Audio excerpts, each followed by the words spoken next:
Everyone. It's great to be here today, and I'm joined here by my colleagues, Meredith Kimball, who directs health systems at Gates Ventures, and Molly Bode, who leads this portfolio of work at McKinsey Health Institute. And Meredith will actually get us started. So Meredith, please welcome on stage.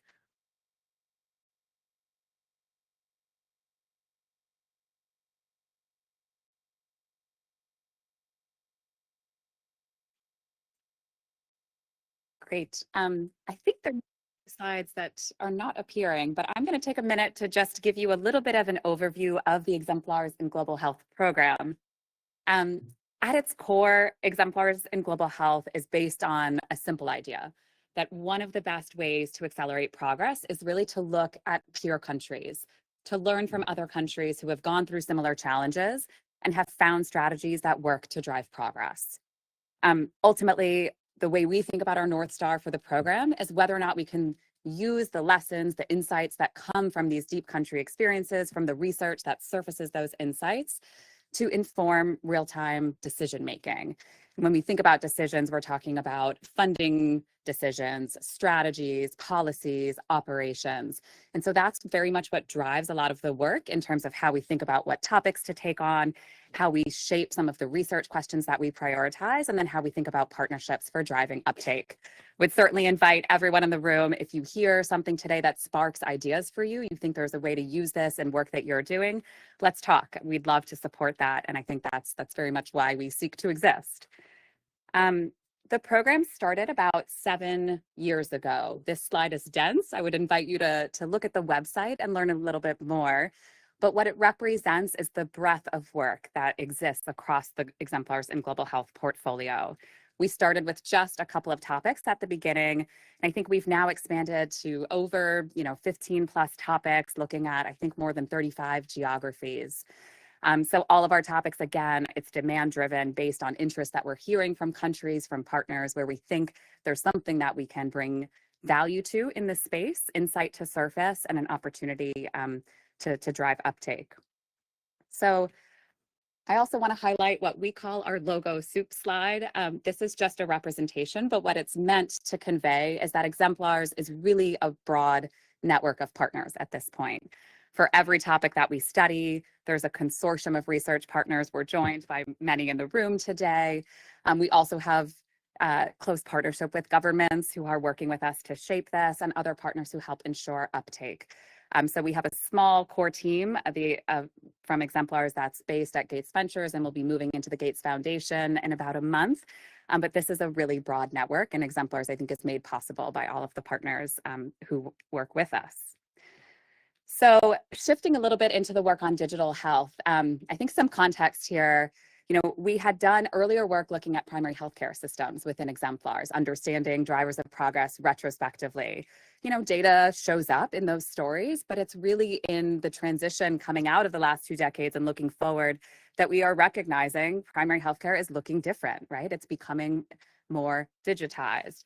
And I think the opportunity exists for us to understand better how can digital serve those health system goals. So the work is very much anchored in understanding what are those goals that we're seeking to drive progress on, whether it's access or quality, efficiency. How can digital support that? We debated at the time, should we take this on? Are there exemplars? Is this space mature enough?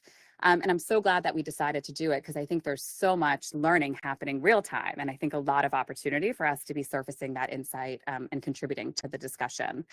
So you'll see on the right-hand side of this slide, there are 3 work streams in terms of how we've shaped the work.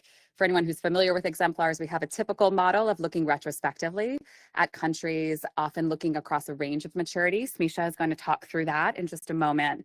We've also complemented that core approach with some additional work that's really intended to get deeper into some of those nitty-gritty operational factors. What are the design choices? How do we think about considerations?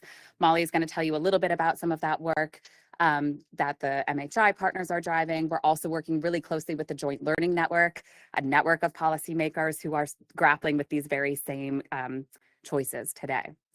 So that's just a little bit of background. I'm going to pause there and invite Smisha to tell you more about the study.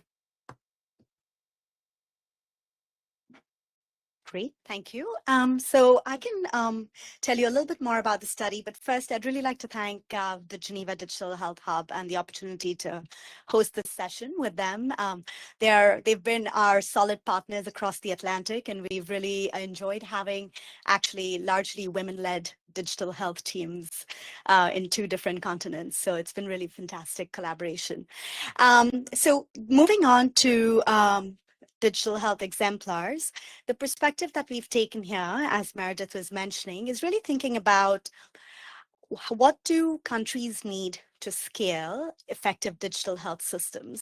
And so later today, we'll talk about a number of digital health programs, but the lens that we started with is the ecosystem within which these programs thrive. And so what you see here is how we classified countries based on the maturity of their digital health ecosystem and their current health expenditure.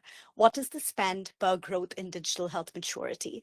And these are, I believe, 178 countries, and we identified countries at different levels of maturity with the intention of, or the framework that really came through the Joint Learning Network as well, is what can countries that are at similar levels of maturity learn from each other?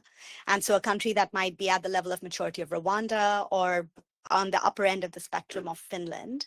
And in doing that, what we've done is also picked countries with a range of healthcare ecosystems, governance structures, and so on, fully recognizing that for a digital health ecosystem to thrive, it needs to be responsive to a country's healthcare system.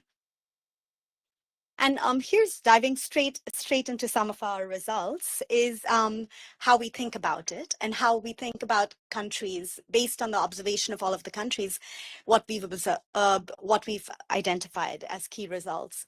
So initially, we see that there is a lot of innovation and experimentation. I think historically, we've spoken about it as fragmentation, as pilotitis, but we recognize that that's actually critical for countries to try and see if the ecosystem is ready for digital health interventions to thrive. It also helps create the necessary advocacy to mobilize resources, because some of the upfront investments in infrastructure, in interoperability, tends to be quite expensive. And we also see that countries have foundational data building blocks. They may be paper-based or digital building blocks. We can think of those as digital identity, maybe payment systems, just simple paper-based birth registries and other key pieces that allow us to track patients longitudinally. On the far end of this figure, you see the direct patient access and engagement. And that's really the North Star, right? Like when we're saying, let's digitize our primary healthcare ecosystems, what we really want is for the patient to be at the center, or the client to be at the center and empowered with the knowledge of their health data and their health records, for them to be able to go from facility to facility, choose providers, and to know how to manage their healthcare journey. But to get to that North Star, each of these building blocks are critical. So the next level is aggregate data analytics and visibility. And we see that with the district health information systems, which we see in multiple countries, often using DHIS2, where aggregate data at the district level is made possible by the availability of some technological capacity at district or municipality